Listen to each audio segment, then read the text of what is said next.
Maya, what are decision makers doing at COP26 to tackle forest protection and the climate?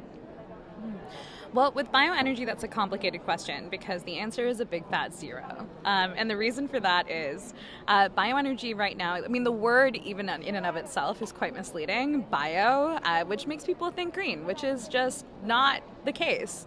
Oftentimes, bioenergy gets looped in as the solution to getting off fossil fuels. And that's a really scary place to be because a lot of bioenergy, specifically forest biomass, which is what Stand is working on right now, is anything but renewable in basic terms. I mean, you can plant, 500-year-old trees exist, but you can't replant a 500-year-old tree.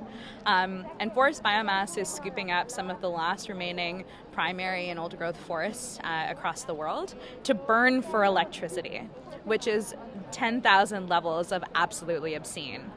And so what decision makers here are not doing is actually acknowledging that.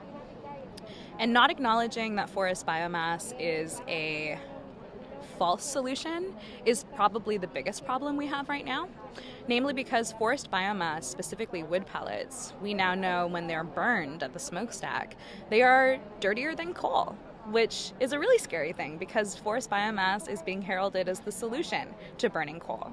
So here in the United Kingdom, Drax, which is the largest burner of forests on the planet, besides natural wildfires, are transferring their coal plants into forest biomass burning plants, and they're burning it for energy.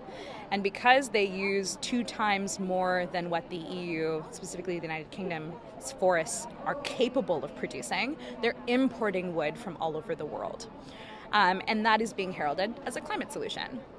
So not only are they burning and releasing more carbon than if they were continuing to burn coal, they're deforesting. And we know that deforestation has so many more insidious implications than just the fact of releasing carbon into the atmosphere. It decimates ecosystems, it puts communities at risk, and it should be no surprise to anybody that where they're burning forest biomass is in proximity to marginalized communities. In the southern United States, the burning plants that they're using are positioned very closely to Black and poor working class communities, and the particulate air pollution there is terrifying. So this has, a cascading level of inequities attached to it. And so coming back to your question, what are decision makers doing at the COP here about burning forest biomass? Nothing. In fact, we know that executives from big businesses alongside politicians are actually working the circuits here within the COP venue and outside, trying to sell this idea that they're actually providing the world with the solution that we need to get off coal. If we take that back to Canada, Canada is one of the co-chairs of the Powering Past Coal Alliance, and many Canadians might not know what that is.